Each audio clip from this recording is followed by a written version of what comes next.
El agrandamiento de próstata es un proceso biológico que aparece con la edad y está demostrado que más del 70% de los hombres mayores de 70 años tienen un agrandamiento prostático. Normalmente se produce, como habíamos dicho, en más del 70% de los hombres de esa edad, pero no en todos va a dar sintomatología.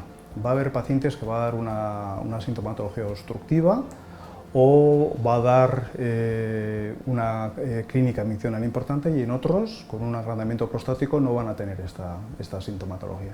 El tratamiento inicialmente es un tratamiento con unas medidas higiénico-dietéticas. Si no funcionan, pues hay que optar por medicamentos, y cuando los síntomas son persistentes, severos o no hay una mejoría, pues hay que optar por opciones más agresivas como la cirugía. Lógicamente, pues lo más básico para gente que tiene una hipertrofia prostática sintomática, pues hay que empezar por restringiendo los líquidos, diciéndoles que no beba mucho líquido antes de meterse 2 horas antes de acostarse, evitando pues picantes, café, haciendo una dieta sana, evitar la obesidad, el ejercicio. Todo esto no cabe ninguna duda que ayuda muchísimo al paciente. Hay unas indicaciones absolutas de cirugía, pacientes que han hecho una retención urinaria recurrente, pacientes que tienen un sangrado debido a la próstata, o pacientes que tienen una ureterohidronefrosis, es decir, una dilatación de los riñones o insuficiencia renal. No cabe ninguna duda que son unas indicaciones de entrada absolutas para indicar una cirugía. La cirugía ha variado muchísimo, hasta hace bien poco, cuando una próstata tenía más de 80 gramos, había que optar por una cirugía abierta. El clásico técnica de Billing, que era una adenomectomía retropúbica.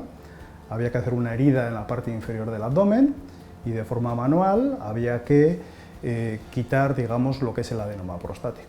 Hoy en día, tanto próstatas de gran tamaño como próstatas de menor tamaño se pueden intervenir en la técnica de láser, que hace que, siendo una técnica poco agresiva, pueda solucionar problemas prostáticos de gente que tiene próstatas de gran tamaño y de próstatas de menor tamaño. Lo que estamos utilizando nosotros es el láser OLEP, es el láser Olmium.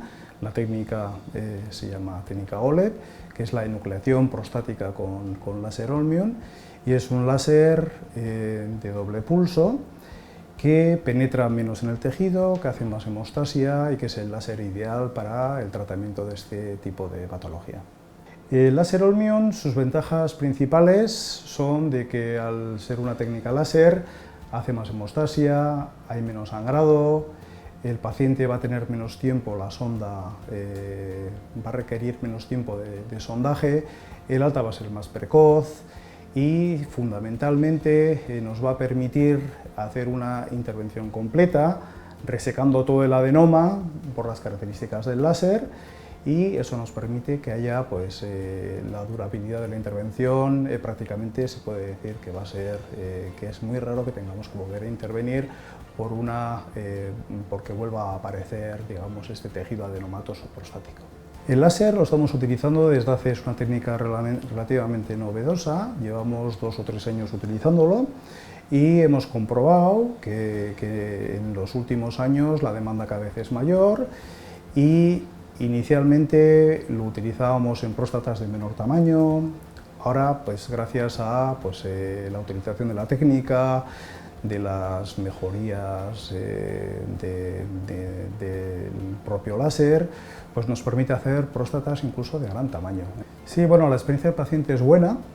El paciente suele ingresar el mismo día de la cirugía. Si interviene, generalmente suele ser cirugías de tarde, pues ingresan a las 12, a la 1 del mediodía, y son operados a la tarde. Es una cirugía que el paciente lo vive bien, lo vive con poco dolor, con poco sangrado, precisa no mucha analgesia, y además tiene la esperanza de que en un día o 2 le vamos a retirar la sonda y va a ser dado de alta. Entonces, ciertamente es una cirugía agradecida. Siempre hay que explicar bien al paciente. Fundamentalmente hay 2 cosas que llaman la atención o que hay que ser hay que poner mucho hincapié. Una de ellas es la eyaculación retrógrada, digamos, con que lo mismo que cuando damos medicamentos, Y cuando se interviene, pues muchas veces el semen luego no sale, porque se produce una eyaculación que llamamos retrógrada. El semen pasa a la vejiga y luego se sale con la orina, entonces a veces la gente le llama la atención, no tiene ninguna consecuencia, digamos, clínica. Otra cosa más, digamos, preocupante podría ser la incontinencia, las pérdidas de orina, que inicialmente a la cirugía suelen suceder, pero con una recuperación temprana. Pero sí que sabemos que hay un porcentaje pequeñito, que puede ser un 2%, un 3%, que puede tener o que se puede producir una incontinencia persistente. Gracias a Dios tenemos en esos casos, que generalmente suelen aparecer en gente mayor, en gente con otras patologías asociadas, pues tenemos remedios como esfínteres o mallas para intentar solucionarlo, si tenemos la desgracia que ocurra.